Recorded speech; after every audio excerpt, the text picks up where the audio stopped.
This chart shows the weekly price movements of the TetherUS 1W pair on the Binance exchange. In the chart, the price has broken a downtrend line and then retested this line. Key levels and zones: 0.618 Fibonacci retracement level.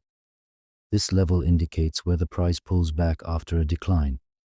1.414 and 1.618 Fibonacci extension levels. These levels indicate the potential future price targets. Target zone. This zone, between 5.100 and 8.400, represents the potential levels the price is expected to reach. The chart also highlights the breakout and retest points. The price is expected to move upward after this breakout and retest.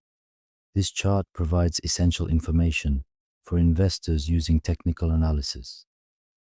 Important warning: be cautious when investing.